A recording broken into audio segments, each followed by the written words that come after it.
agradeço às autoridades do Instituto de Estudos Avançados este convite.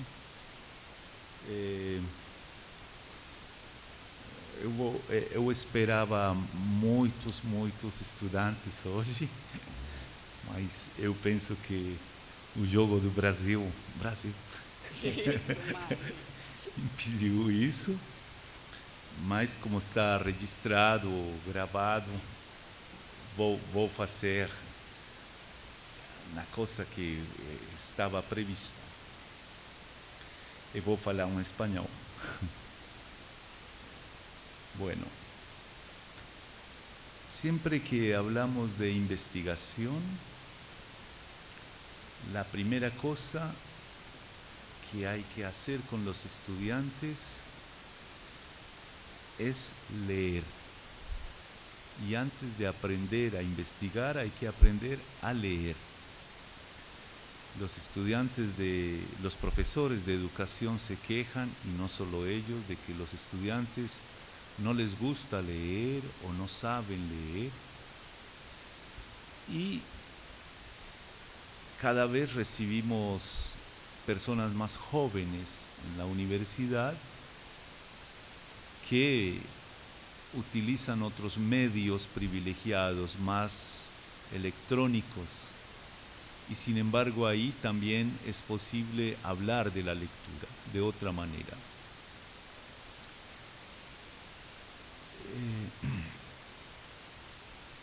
Tengo que decir que las fuentes de las cuales parto, pero no todo, es 2 artículos, el uno de un filósofo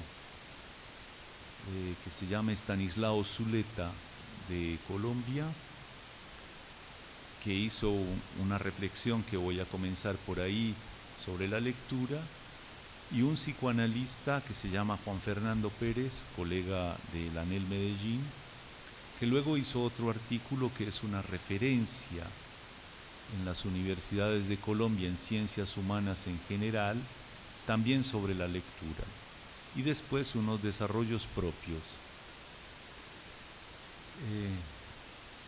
Entonces, para comenzar a hablar de la lectura, voy a pedirle a Jacqueline que lea un parágrafo de el texto de Ansí Falou Zaratustra, la primera parte, que se llama De las 3 transformaciones, solamente un poco.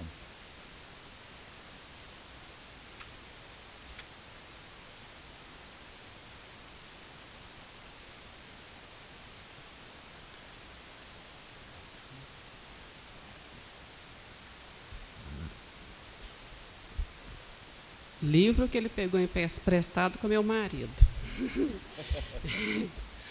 Os discursos de Zaratustra, das 3 metamorfoses. 3 metamorfoses nomeio-vos do espírito. Como o espírito se torna camelo e o camelo, como o espírito se torna camelo e o camelo, leão e o leão, por fim, criança. Muitos fardos pesados há para o espírito forte, o espírito de suportação, ao qual inere o respeito, cargas pesadas, as mais pesadas, pede a sua força. O que há de pesado? Pergunta o espírito de suportação, e ajoelha como um camelo que quer ficar bem carregado. O que é de mais pesado, ó heróis? Pergunta o espírito de suportação, para que eu o tome sobre mim, a minha força se alegre? Não será isto humilhar-se para magoar o próprio orgulho? Fazer brilhar a própria loucura para escarnecer da própria sabedoria? Ou será isso apartar-se da nossa causa quando ela celebra o seu triunfo? Subir para altos montes a fim de tentar o tentador? Ou será isto alimentar-se das bolotas e das ervas do conhecimento e do amor à verdade, padecer com fome na alma? Ou será isso estar enfermo e mandar embora os consoladores e ligar-se de amizade aos surdos, que não ouve e nunca o que queres? Ou será isso entrar na água suja, se for a água da verdade, e não enxotar de si nem as frias rãs, nem os ardorosos sapos? Ou será isto amar os que nos desprezam e estender a mão ao fantasma quando eles nos assustam? Todos esses pesadíssimos fardos tomam sobre si o espírito de suportação. E tal como o camelo que marcha carregado para o deserto, marcha ele para o próprio deserto. Mas, no mais ermo dos desertos, dá-se a segunda metamorfose. Ali, o espírito torna-se leão. Quer conquistar com pressa sua liberdade e ser senhor em seu próprio deserto. Procura ali o seu derradeiro senhor. Quer tornar-se-lhe inimigo, bem como do seu derradeiro Deus. Quer lutar para vencer o dragão. Qual é o dragão? Qual espírito não quer mais chamar Senhor nem Deus? Tu deves, chama-se o grande dragão, mas o espírito do leão diz, eu quero. Tu deves barrar-lhe o caminho, lançando faísca de ouro, animal de escamas, em cada escama resplende em letras de ouro. Tudo deves. Valores milenários resplendem nessas escamas, e assim fala o mais poderoso de todos os dragões. Todo o valor das coisas resplende em mim. Todo valor já foi criado e todo valor criado sou eu. Na verdade, não deve mais haver nenhum eu quero. Assim fala o dragão. Meus irmãos, para que é preciso o leão no espírito? Do que já não dá com o suficiente um animal de carga, suportador e respeitador? Criar novos valores, isso também o leão ainda não pode fazer. Mas criar para si a liberdade de novas criações, isso a pujança do leão pode fazer. Conseguir essa liberdade e opor um sagrado não também é o dever. Para isso, meus irmãos, precisa-se do leão. Conquistar o direito de criar novos valores. Essa é a mais terrível conquista para o espírito de suportação e de respeito. Constitui para ele, na verdade, um ato de rapina e tarefa animal rapinante. Como o que há de mais sagrado amava ele outrora, tu deves. E agora é forçado a encontrar quimera e o arbítrio até no que tinha de mais sagrado, a fim de arrebatar a sua própria liberdade ao objeto desse amor. Para um tal ato de rapina, precisa-se do leão. Mas dizei, meus irmãos, que poderá ainda fazer uma criança que nem sequer pôde o leão? Por que o rapaz do leão precisa ainda tornar-se criança? Inocência é a criança, esquecimento um novo começo, um jogo, uma roda que gira por si mesmo, um movimento inicial, um sagrado dizer sim. Sim, meus irmãos, para o jogo da criação é preciso dizer um sagrado sim. O espírito agora quer a sua vontade. Aquele está perdido para o mundo, conquista o seu mundo. Nomeia-vos 3 metamorfoses do espírito. Como o espírito tornou-se camelo, e o camelo leão, e o leão, por fim, criança. Assim falou Zaratustra. E acha-se nesse tempo na cidade chamada de Vaca Pintálgada. Difícil. Bueno, la genialidad de ese filósofo, Stanislao Zuleta, es que él era capaz de abrir al mismo tiempo el Capital de Marx, él así hablaba Zaratustra de Nietzsche, y las obras de Freud, y hacer entonces transdisciplinariedad, que es la perspectiva de mis anfitriones, y por eso comencé por ahí para hablar de la lectura. ¿Qué nos enseña Nietzsche en este texto sobre la lectura? Que hay al menos 3 maneras de leer, como el camello, como el león y como el niño.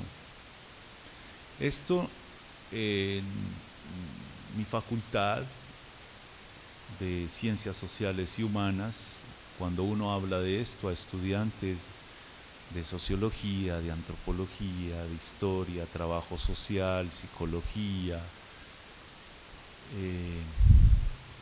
sociología, etcétera, digamos que es importante porque es una entrega de una herramienta metodológica, y vamos a hablar de metodología hoy,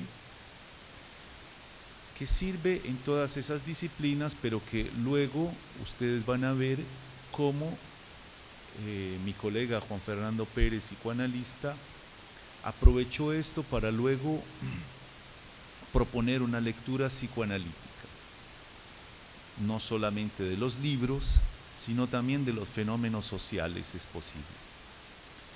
Entonces, ¿qué significa las metamorfosis del espíritu respecto a la lectura? Generalmente, como aprendimos a leer en la universidad, es que tenemos un documento, tenemos un texto, hacemos una rápida lectura, seguramente hacemos una segunda lectura y subrayamos algunos pasajes e incluso hasta logramos poner algunas notas al margen del libro. Pero en una investigación, cuando se manejan muchos documentos, has leído todo y no has escrito nada, después comienzas a escribir y te preguntas, ¿para qué fue que yo subrayé este párrafo? ¿Qué significa este pequeño signo que puse al margen? No conecto, olvidé, ¿de dónde fue que yo saqué esta información? Y muchas veces o se pierde mucho tiempo logrando ubicar de nuevo la fuente, o simplemente no la encontramos y suprimimos eso del artículo, o la idea que se nos había ocurrido mientras leíamos se escapó y ya no vuelve más. Entonces, ¿qué proponía Stanislao Zuleta con esta con esta teoría de la lectura? Que hiciéramos no de todos los documentos, sino de aquellos que son nuestras fuentes principales, porque van a ver que esto significa un trabajo enorme. Ubicar algunas fuentes. Ya ubicamos una, y es la que vamos a trabajar. Y hacemos entonces 3 lecturas. La lectura del camello, la lectura del león y la lectura del niño. Por supuesto, la lectura del camello es la que estamos más acostumbrados a hacer. Se trata de ubicar la fuente. Entonces decir el autor, el título, la ciudad donde se editó, la fecha de edición, la página. Eso lo sabemos hacer, es una ficha bibliográfica común. Pero es muy importante eso porque después vamos a querer saber de dónde sacamos tal idea y ahí ya tendríamos una ficha. Claro, hablábamos de ficha en mi época. Ya ahora con el internet hay 1000 herramientas para hacer esto, hay incluso programas que se llaman unidades hermenéuticas que organizan la información, pero partamos de las fichas, como en la época, porque es más simple y ya después logramos avanzar un poco más. Incluso fichas amarelas, como el desierto, porque es la ficha del camello. Nosotros en argot popular en Colombia decíamos camellar un texto, que significa trabajar el texto, como el camello, con los fardos. ¿De qué se trata allí? De decir, primero que todo, en la lectura se trata de capturar qué dice el autor. El autor. Es decir, lo primero que ponemos es a los grandes maestros, que son nuestros autores, a que hablen y tenemos que comprender qué dicen.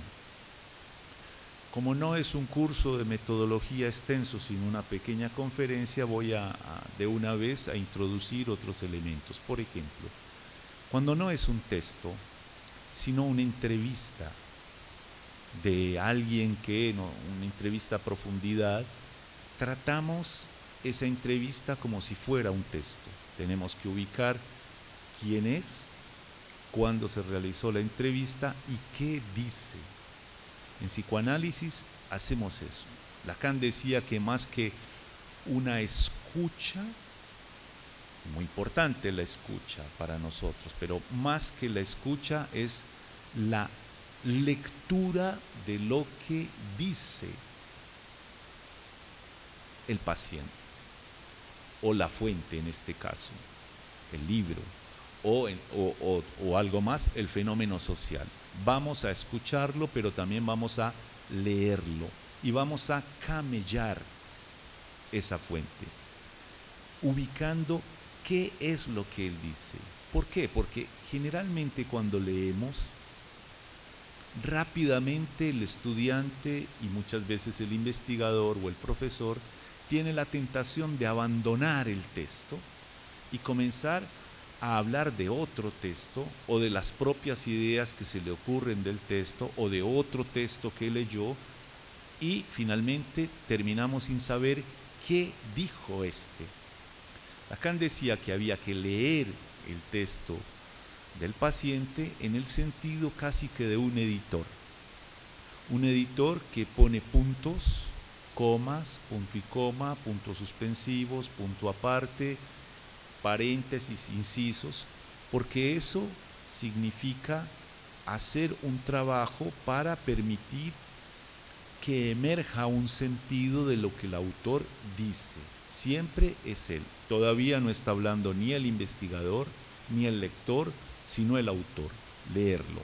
Eso es fácil, es igual a una ficha bibliográfica, situando párrafo por párrafo qué dice y qué nos, cuál es el párrafo, cuál es la línea, el renglón, cuál es la frase que nos interesa y ponerla entre comillas. Es muy importante eso en investigación, poder situar qué dice el autor para luego poder situar qué es lo que tú dices. Claro, la primera tentación del que está haciendo el trabajo de investigación es hacer un informe con lo que dice el autor, pero entonces el artículo o el libro o el informe termina siendo una colección de citas de lo que dicen los autores. Yo lo que le digo a mis estudiantes es: muy bien esas citas, formidables, sabemos qué dicen, pero a la hora de usted hacer el informe, ¿dónde está su propia voz? Esas citas van a ir como notas de pie de página para reforzar ¿qué? Su propia voz. Pero todavía en esa lectura del camello no está la propia voz, está la voz del autor, ese que, como el camello, tomamos los fardos, que dice, es una tarea dura, leer, enseguida transcribir, digitar, simultáneamente, esa es la idea, tenemos que escribir. No es que leo y después escribo, sino que leo y escribo. ¿Y qué escribo? Precisamente cuando subrayamos algo y ponemos una pequeña nota al lado, en la margen, ¿qué pasó allí? Que se nos ocurrió una idea. Entonces tenemos que en otra ficha, que es la ficha del león, escribir qué se nos ocurrió. Generalmente se nos ocurre una crítica o un punto de vista diferente, por eso es el león. O recordamos que otro autor dice lo contrario, o que otro autor dice algo parecido, pero que el autor no citó. Ahí es donde podemos escribir, en esa ficha del león, nuestra posición crítica frente al texto. No es solamente llevar los fardos, sino que podemos hacer una lectura crítica. Pero esa lectura crítica tiene que estar separada de la lectura textual, que es la del camello, para poder separar qué dice él, qué dicen otros, qué digo yo, en qué punto lo critico. Generalmente hacemos un signo en el margen Pero la idea de esta teoría de la lectura es no hacer un signo, sino desarrollar de manera escrita simultáneamente qué fue lo que se nos ocurrió respecto a ese párrafo. Y ya ven que eso modifica nuestro hábito de lectura, que es más bien leer rápidamente para luego dejar subrayado el libro en algún lugar. No, aquí es camellarlo, es decir, hacer la lectura del camello y simultáneamente ir escribiendo la segunda ficha. Que también en la universidad aprendimos a hacer lectura crítica y a hacer informes, es decir, esto no es nada nuevo, pero cuando yo ya hago crítica comienzo a tener una voz. No solamente cito los autores, sino que yo comienzo a tener una voz crítica respecto a lo que dice el autor, lo que dice el fenómeno social, lo que dice mi informante o lo que dice mi paciente.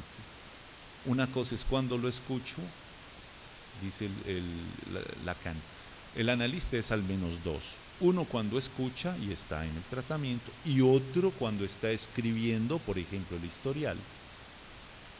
Es exactamente lo mismo que hace el investigador. Cuando está en el campo está recogiendo la información, pero otra cuando se sienta a analizar esa información. ¿Y el niño cuándo aparece? Aparece cuando menos lo pensamos. Y esa puede ser otra ficha distinta del camello y del león. Aparece cuando menos lo pensamos, incluso esto se puede complicar un poco con lógica y decir que allí hay un método inductivo, que hay un método deductivo, cuando escribimos esto, cuando leemos aquel, pero el del niño es un método abductivo. Y ahí tenemos autores como Charles Sanders Peirce, tenemos, Aristóteles señala esto también. ¿Y de qué se trata? Una abducción es como una especie de respuesta anticipada, pero de manera intuitiva. Por ejemplo, estoy leyendo La agresividad en psicoanálisis de Jacques Lacan, un texto bien preciso. Y lo leí y fuera de sacar los párrafos que me llamaron la atención, el camello, y luego decir por qué señalé ese párrafo, qué es lo que me parece importante de él, con qué otro texto se puede relacionar, etcétera, etcétera. No se me ocurrió nada más, pero luego de que dormí un poco, soñé que continuaba trabajando y que se me había ocurrido una idea muy interesante respecto a eso. Entonces lo mejor que tengo que hacer es escribir, despertarme y escribir la idea. O en la mañana escribir la idea con la que creo que soñé, porque es una intuición. ¿Qué quiere decir? No tengo argumentos, no la he demostrado, pero esa idea es creativa, es como el niño creativo. Se me puede ocurrir mientras voy en el ómnibus, se me puede ocurrir mientras estaba tomando café, en cualquier momento. No hay un tiempo para el niño. Ustedes ven que los niños, nosotros los enseñamos que hay un momento para cada cosa, un momento para comer, un momento para jugar. No, ese niño que llevamos dentro continúa de manera creativa, si no lo matamos, con el camello y con el león, a ocurrírsele cosas. Entonces es muy importante, esa es la más importante de las fichas, porque es realmente la idea original que se me pudo haber ocurrido de manera intuitiva, reitero, no está demostrado. Cuando yo junto las tres lecturas, la del camello, la del león y la del niño, que son ocurrencias, eso incluso lo puedo hacer muy fácil en una tabla de Excel, así, 3 columnas y simplemente diferencias este párrafo, la ocurrencia, la crítica, etcétera, y mi pequeña idea. Pero en el momento de hacer el artículo, no tengo que hacer lo que habitualmente hago, que es sentarme y ponerme a pensar qué se me ocurre con esto, sino que ya tengo escrito la crítica del texto y ya tengo escrito lo más desarrollado que pueda la idea que se me ocurrió. Luego entonces, si sigo ese método que es lento, no es lectura rápida. Yo digo en la universidad que yo enseño sobre todo es lectura lenta, no lectura rápida. No hago un curso de lectura rápida, hago un curso de lectura lenta. Porque hay que detenerse en cada párrafo, entender qué dice, luego ver qué se me ocurre como crítica y luego crear algo y juntar las tres cosas. Pero a la hora de escribir, que siempre hay una inhibición con la escritura. Creo que el síndrome, por así decirlo, o el síntoma que tenemos en una maestría, en un doctorado, es que generalmente hacemos los cursos, los seguimos muy bien, pero a la hora de escribir el papel en blanco nos inhibe, encontramos excusas para no hacerlo. Pero si ustedes leyeron de esa manera, ya tienen escrito su trabajo. Solamente falta combinar las citas, las críticas y las ocurrencias e ir desarrollando como en un tejido, como una cosa muy artesanal. La escritura es artesanal. Hay que leer un poco la historia de la escritura y ustedes se van a dar cuenta que nació de lo más elemental: contar, llevar una cuenta, poner una marca, cosas muy empíricas, muy del terreno, muy manufacturadas. En eso consiste el asunto. Hasta ahí Estanislao Zuleta. Ahora, ¿qué podemos agregar para pensar? Estoy hablando de cosas muy concretas, de una herramienta, pero ¿qué podemos pensar desde el punto de vista del psicoanálisis de eso? La primera parte, una lectura de Camello se puede hacer de una manera que se llama lectura intratextual.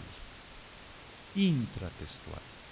Esto es muy difícil de aprender en la universidad, pero cuando uno lo logra, es una potencia que logra en la lectura. Recuerden, no solamente del texto, sino también de lo que dijo en la entrevista nuestro informante, pero también en el análisis lo que dijo el paciente. ¿Qué dijo? De manera intratextual quiere decir dentro del texto mismo de su discurso, porque la tendencia que generalmente tenemos es que tomamos una cita y enseguida decimos todo lo que se nos ocurre de esa cita y olvidamos que esa cita tiene un contexto, que tiene otros elementos de conceptos, unos argumentos, una lógica argumentativa, una estructura del texto mismo, que si hago una lectura intratextual y no me salgo de ella, cuando leo un texto, así sea un texto breve, un texto corto, casi que me lo aprendo de memoria porque sé develar la estructura de ese texto. Y cuando digo, esa persona dijo eso, puedo decir por qué lo dijo. Y nosotros decimos, esos significantes con qué otros se articulan dentro de su mismo texto, su mismo discurso, su misma entrevista, explicando cada palabra no por una referencia afuera, sino él mismo qué quiso decir con eso. Es la lectura intratextual. En eso se puede profundizar muchísimo, pero en aras del tiempo avanzo a las otras. También existe la lectura intertextual. Por ejemplo, agresividad en psicoanálisis. Ya hice mi lectura intratextual. ¿Qué quiere decir Lacan en el primer párrafo y por qué dice, sin salirme del texto, en el primer párrafo lo que dice? Casi que es frase a frase, párrafo a párrafo. Esa es la lectura del Camello. Pero enseguida puedo decir, y ahí es un poco el león poniendo el autor contra él mismo o argumentándolo al mismo, diciendo, pero ese texto es contemporáneo de este otro y de este otro. Luego entonces el autor en esos tres textos estaba tejiendo una cierta lógica, porque estaba desarrollando el estadio del espejo, porque también en ese mismo tiempo él estaba, por ejemplo, pensando no solamente la agresividad, sino la constitución del sujeto en relación a la imagen, y ahí ya puedo decir algo más de manera intertextual. Intertextual. En la misma época, el mismo autor, u otro libro, etc. Pero también puedo hacer referencias extratextuales. Traer otro de esa misma orientación o contraria, que esa idea la trabaja de otra manera. Y allí son otras tres lecturas posibles: intertextual, intratextual, extratextual, que me van a dar mucho material para luego poder escribir. Hasta ahí los autores. ¿Cómo he logrado articular esto en mi práctica como psicoanalista, o en mi práctica como investigador, o en mi práctica como profesor universitario? Ahí es donde viene lo analítico, porque se trata de que un texto, y esto también lo aprendí, digamos, en las escuelas donde me pude formar, donde se lee lentamente. Y entonces eso quiere decir que los programas no pueden tener una bibliografía enorme en un curso, de varias en distintas lenguas, y entonces léanse las obras completas de Freud y la próxima semana hablamos. No puede ser. Son textos muy breves, muy cortos, porque van a ser leídos de esta manera. Tres ejemplos de tres prácticas distintas.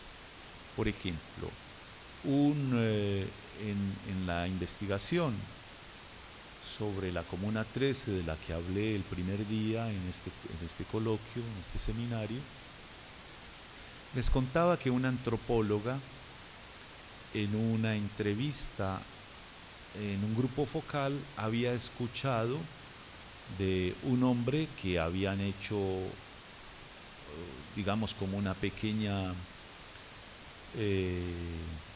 grupo de vecinos para cuidar el barrio, pero que en un momento dado atraparon a un pequeño bandido que había hecho un robo y comenzaron a pegarle, y en la entrevista no dejó de sorprender a la antropóloga, que decía: le pegamos, le pegamos, le pegamos. Pero al mismo tiempo que lo decía, acompañaba su gesto repetitivo, y eso le llamó la atención siendo antropóloga. Cuando fuimos a discutir eso, ¿qué encontramos? Primero, que si uno no hace lectura de camello, sino que cuando transcribe las entrevistas y las edita, borra esos detalles. No se pueden borrar esos detalles. Si dice 4 veces le pegamos, le pegamos, le pegamos, le pegamos, hay que escribir las 4 veces. E incluso entre paréntesis, si se puede, contar que acompañaba esa repetición de esas palabras con un gesto.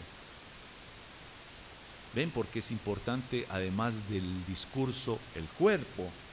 Porque ahí hay un mensaje que no logró pasar completamente al texto, al discurso, y tuvo que ser acompañado de la dimensión gestual, corporal. Entonces, como el psicoanálisis, lo mismo que otras disciplinas, dice Foucault, es una disciplina de la sospecha, siempre nos preguntamos: ahí hay algo más, hay algo más. No solamente la repetición de esa palabra. Pero ¿por qué repite esa palabra? Le pegamos, le pegamos, le pegamos. ¿Por qué no la dice una vez? Si yo edito la entrevista, la pongo una vez. Pero si la transcribo tal cual, respetando el texto del autor, respetando el texto del informante, puedo capturar que en esa repetición hay algo más de simplemente el mensaje. Y ese algo más es que esta persona que estaba informando de esto quería expresar, y por eso acompañaba con el gesto y la repetición, una dificultad que no alcanzaba a decir con sus palabras. La dificultad fue que a ese sujeto que le pegaron murió. Entonces, decir había una junta de vecinos para vigilar y mataron a un chico, ya eso se sale de la dimensión de vigilar. Ya ahí hay un límite ético que ellos se encontraron, porque se dijeron a sí mismos, pero nosotros queremos proteger esto, pero no somos asesinos. Y ese chico que hizo eso finalmente no es un extraterrestre, es una persona humana, es el hijo de tal señora que vive en el barrio. Es decir, que ahí encontraron que ellos no eran quienes debían, así fuese un acto colectivo y así el otro chico estuviese delinquiendo, no eran los que tenían que hacer esa tarea. Ahí fue un límite ético. Y dijeron, no vamos a hacer más, tenemos que inventarnos otra solución. ¿Cómo logra uno saber que se trata de un límite ético? Por el análisis de esa frase. Nosotros decimos un significante que se reitera. Y si se reitera y vuelve, es porque ese es un punto nodal. Es una cosa que hay que privilegiar.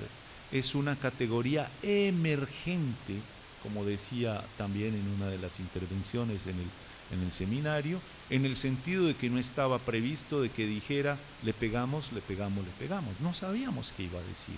Pero como se reitera, como vuelve de nuevo, hay que escucharlo de manera privilegiada.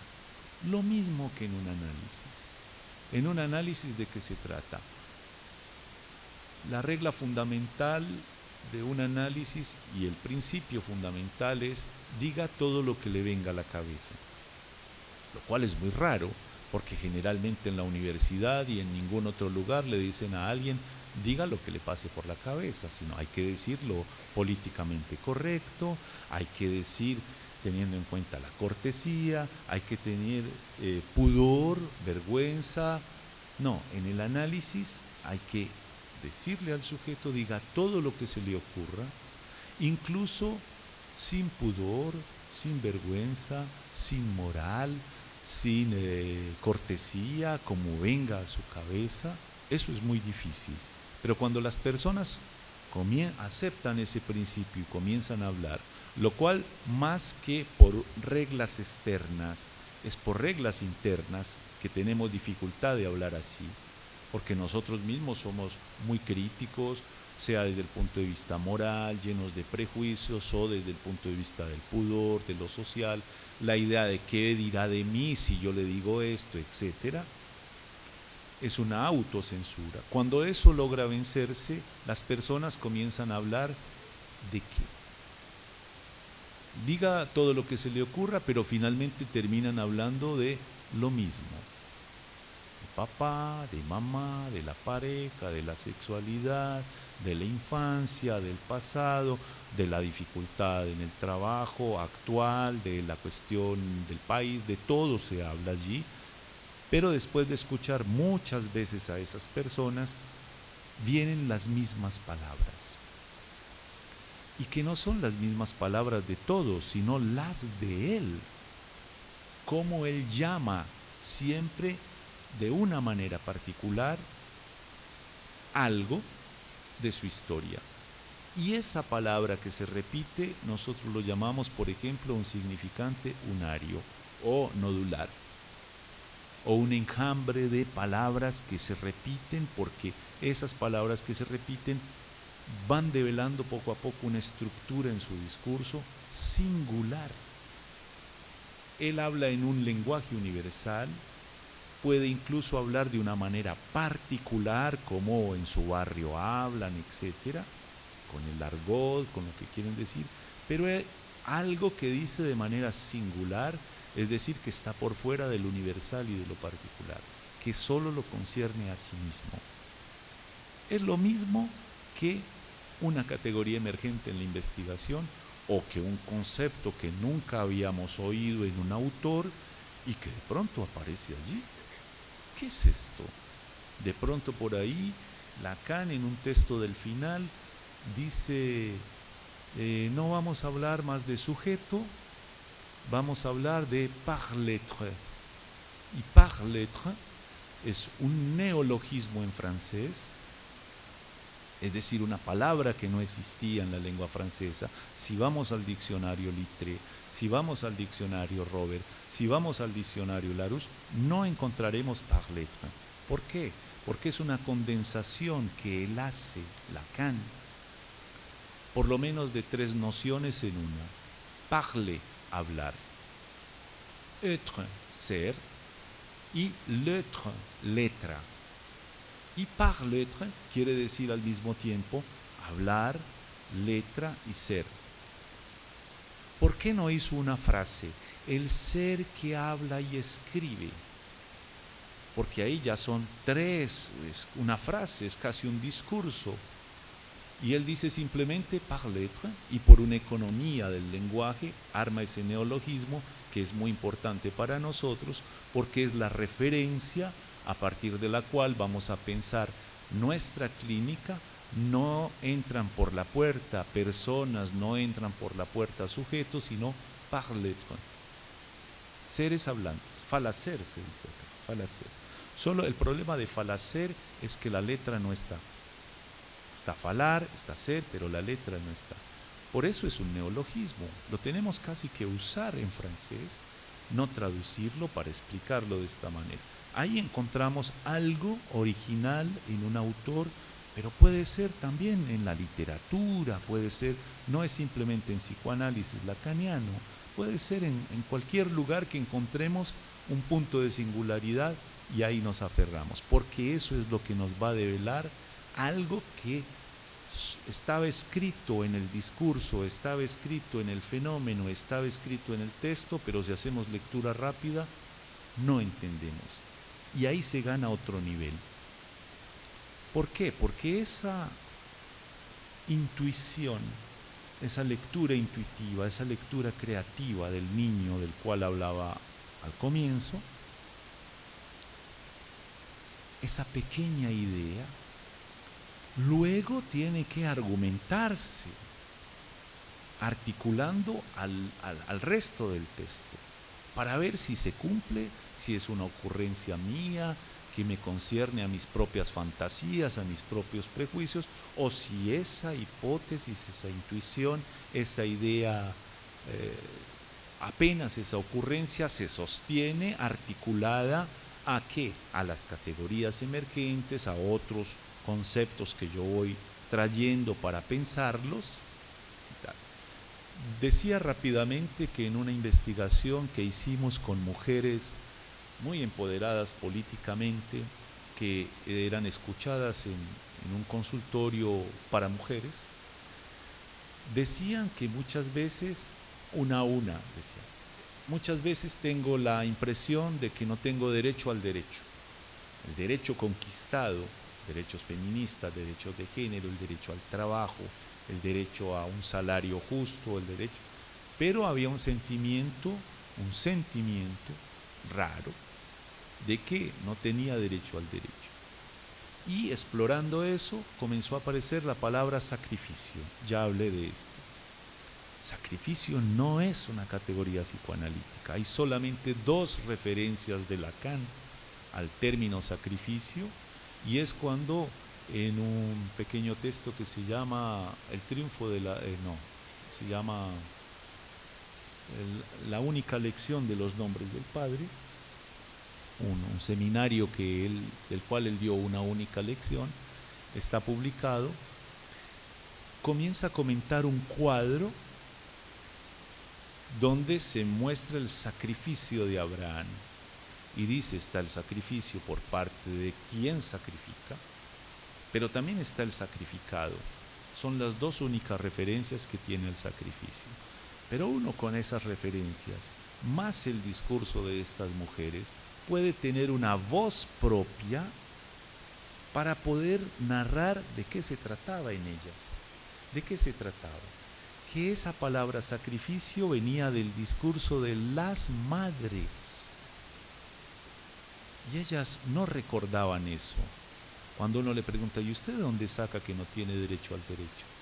Bueno, me viene a la cabeza que mi madre decía, uno tiene que sacrificarse por sus hijos, uno tiene que sacrificarse por el esposo, uno tiene que sacrificarse por la familia, y finalmente yo terminé sacrificando mi vida, dejé de estudiar y ahora tú te tienes que sacrificar para compensarme mi sacrificio. Palabras así. Uno dice, pero alguien que tiene un empoderamiento político, ¿por qué le hace caso a esa voz materna? Porque era una voz inconsciente. Nosotros decimos el superyo femenino, que es feroz. Y muchas veces llevaba a estas mujeres a hacer cosas que parecían incoherentes con su formación política. Y ahí una intuición, ¿qué pasa con esa palabra materna? Puede ser esto, se fue convirtiendo con el argumento en una tesis. Y es que hay que analizar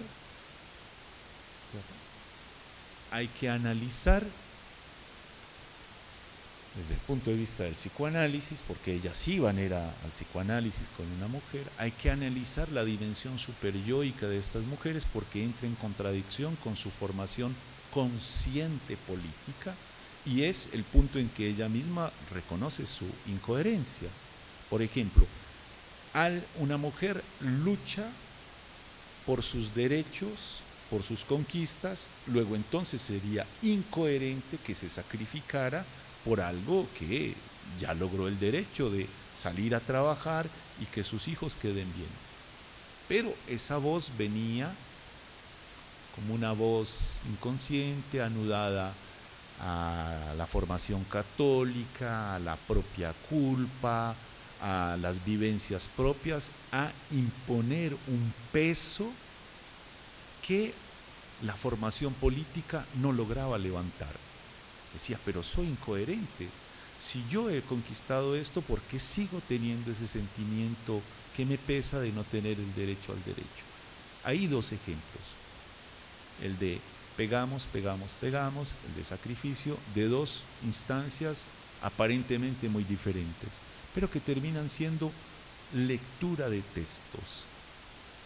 Lectura del texto de la entrevista, lectura de una sesión de análisis o varias, y cuando varias coinciden con eso ya se puede lograr. Tenemos métodos incluso cualitativos, puntos de saturación, para decir, así haga usted otra entrevista y otra, va a encontrar el mismo resultado, luego entonces he ahí un punto de validación, sea de falsación o de verificación, pero ahí tenemos un punto que emerge. Nadie nos va a decir que pasó otra cosa. Cuando todos comienzan a coincidir, los puntos de coincidencia son los puntos que nos van a orientar de que ahí en lo social estamos capturando una estructura de algo inconsciente que no estaba develado. Es más o menos lo que les planteo. Esto se puede desarrollar aquí en una hora, pero se puede desarrollar en un curso de 6 meses con ejemplos, detalles, mostrar algunos textos. Por ejemplo, el texto de Actualidad de la agresividad en psicoanálisis de Jacques Lacan lo construimos, si bien yo lo escribí, lo construimos así. Era muy joven, armé un grupo para leer, de colombianos en París, era la época, y entonces cuando Jacques Alain Miller nos reunió y nos dijo, ¿y los colombianos qué quieren investigar?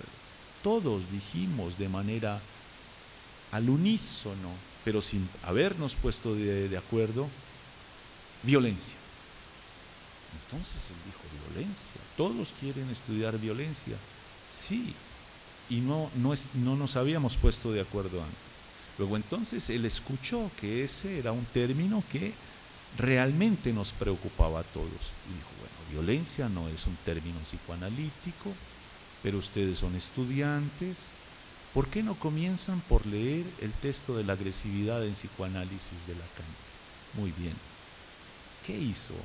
Él fue la primera clase y explicó lo que nosotros llamamos el argumento del texto, la estructura, y pudo decir, este texto se estructura a partir de 5 tesis.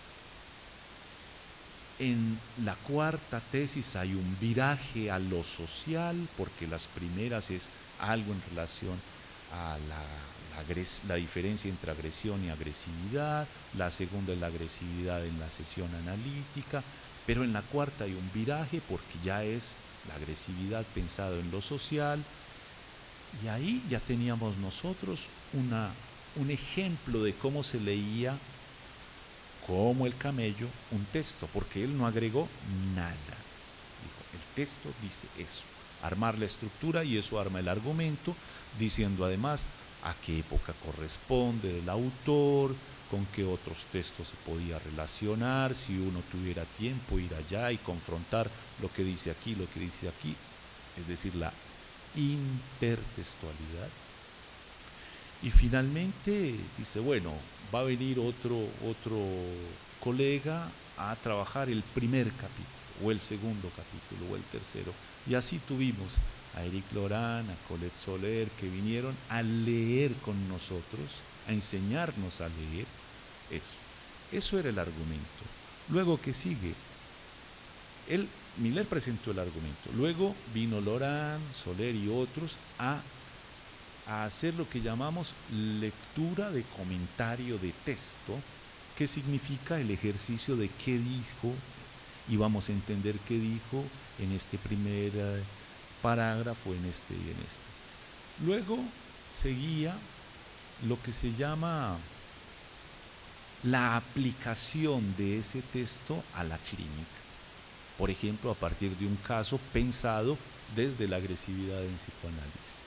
Y finalmente existe lo que se llama la perspectiva del concepto, y es ese concepto después que devino.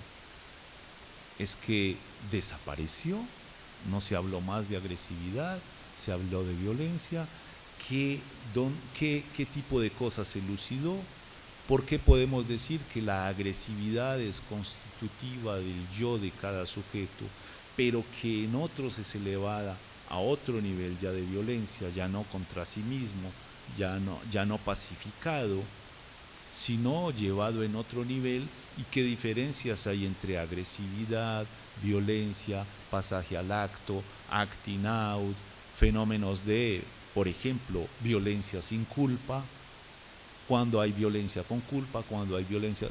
Una perspectiva del concepto, no solamente a nivel del psicoanálisis, sino incluso que eso nos sirve para pensar lo social, los casos en lo social y nuestras intervenciones.